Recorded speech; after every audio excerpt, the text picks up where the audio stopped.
All right, hi everyone. As Christian said, my name is Jay Wilson. I'm the game director on Diablo 3, and this is Mosqueira, who's a lead designer on console for Diablo 3. So I'm going to talk to you a little bit today about our in-game for Diablo 3 and some of the features and just general design philosophy that we have towards the systems. So in Diablo 2 and the original Diablo, a lot of the focus for the in-game was extending the past normal difficulty with new difficulty settings. So you'd finish normal difficulty and then you'd move on to, go ahead, forward. So the normal difficulty was basically the core kind of gameplay experience. It was basically what you call the single player game, although they were always co-op enabled. And once you finish normal difficulty, you unlock the next difficulty, which was Nightmare. So, and that provided, greater challenges and new monsters and new items and things like, well, not new monsters, but more challenging monsters and new items and things like that. And then after Nightmare, you unlocked Hell. So Hell was even further, more dangerous, as you can see. There's a ton of monsters chasing you. It's scary. And made the game even more challenging, but the quality of the items got better, and you got to level up even further. And we're keeping all these kind of similar conventions for Diablo 3. You're going to have the same kind of level from normal to Nightmare to Hell, but one of the things that we've done is add a new difficulty setting, which is Inferno. So the basic idea is that in Diablo 2, the focus of the difficulty progression was you kind of leveled up through each difficulty, and by the end, you really out-leveled a lot of the kind of normal difficulty, the Hell difficulty stuff. And we wanted to create another one, difficulty setting, that was basically maximum level. You get to max level, and this entire difficulty setting is basically customized for you. So, as I mentioned, this is kind of a max level difficulty. So, the player's maximum level in Diablo 3 is level 60, so the basic monsters that you face in Inferno are all at least level 61.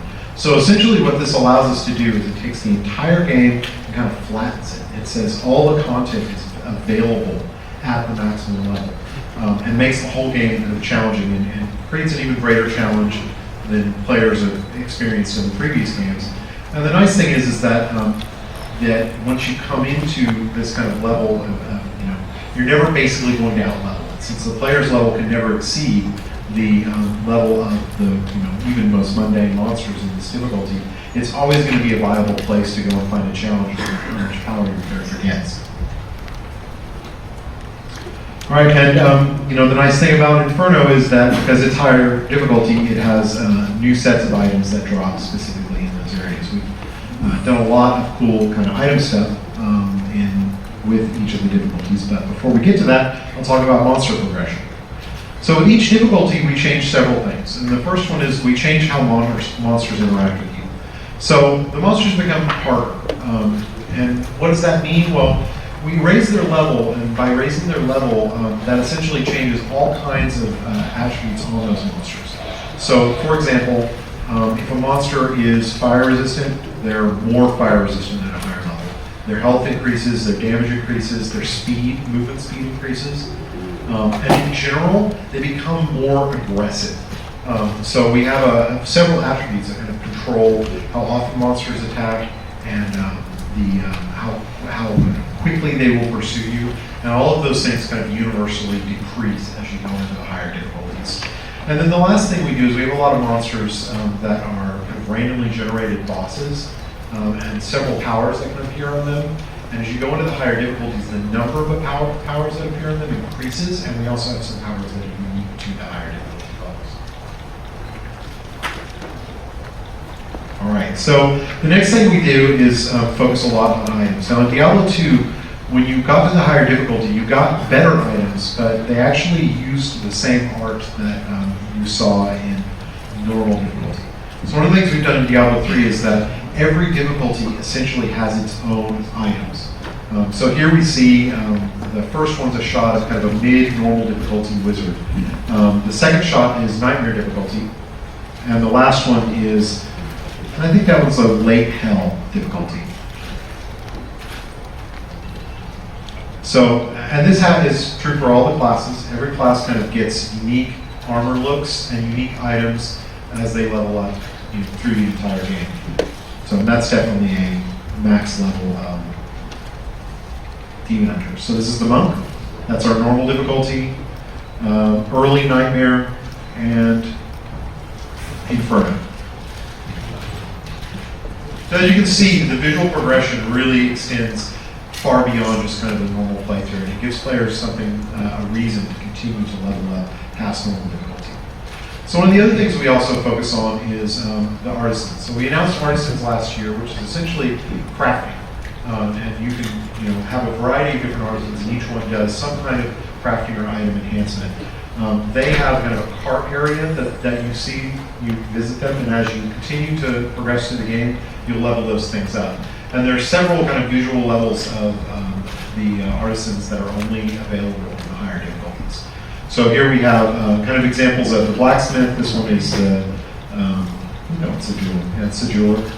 And then the last one is the mystic.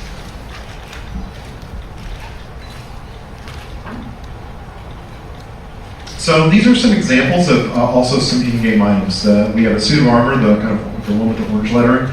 That's a unique item, which means it's been handcrafted by the design team. So the attributes on it are always the same attributes, but the ranges of them can still randomize to have a lower or better quality. And then the other one is a rare item. So rare items are completely randomly generated. And the way we kind of tune the game is that rare items are the best items in the game, but the hardest to get, because getting a really perfectly rolled rare item is a lot harder than getting, say, a unique item that has got good stats on it, because we can't do unique items. So the next thing we talk about is runes. So one of the things that we focused on to extend past normal difficulty as the primary way that you enhance your skills is runes. So the first kind of 2 level of runes are available in normal difficulty, and they let you do a lot of kind of customizing of your skills. But as you get higher into higher difficulties, you'll unlock higher ranks. And each higher rank essentially powers up what that rune does for you. If the rune, say, takes your magic missile spell and splits it into 2 projectiles at rank 1, it splits it into 8 projectiles at rank 7. So, and we've also got gems as a major element of in-game progression. Now, gems are not actually difficulty restricted, but we only drop, say, about the first 5 tiers of gems as item drops, and you have to combine them to get to the higher tiers. So it actually takes an enormous amount of gems to get to kind of the highest quality gems in the game. So we don't really expect people to be doing that until they're well into the end game and continuing to essentially evolve their gems for a long time after they've even reached max level. So, and this shot is just kind of an example of the difference between a level 1 character with no items and a level 60 character. So you see we start with 10 attack and 9 precision, and we end up with numbers in the high hundreds. This is also a really good shot to kind of show how vastly the numbers can differ depending on how you customize your character. So in this case, there's over 700 vitality, but under 300 precision. So this is somebody who's focused very heavily on a very defensive build and not a lot on crit, say a crit focus. So every character can really be built very differently from one another. So to kind of compare and contrast Diablo 2 in-game from Diablo 3. Diablo 2, the item rewards, as I mentioned, were recycled, so the visuals didn't improve. The hero's max level was 99, which was a lot higher, but the problem is that there wasn't enough content to actually cater to that number of levels, because the highest level monster was 85. So you just leveled right past the content, and essentially items and skill points and everything that you got became fairly meaningless. There was a lot of repetitive runs. There was a very small amount of content that was actually viable, and also a very small amount of content that was the most efficient, which was not really the best of situations. And there wasn't really any room to grow the systems. And the development team really didn't design the systems to be grown past kind of full release. So one of the things we focused on with Diablo 3 is solving and improving a lot of these issues. So item rewards are unique per difficulty, so as we mentioned, they have unique visual elements. We capped the level player at 60 so that we had some room to grow. Now we might extend levels, but even if we don't, what we really that provides us is the ability to provide content that is equivalent to the amount of levels that the player actually has.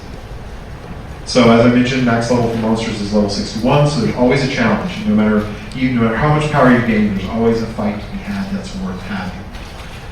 So there's also, Inferno makes essentially the entire game viable for in-game content. So the need to do repetitive kind of runs in the same area is a lot lower because there's a whole bunch of content that you can visit.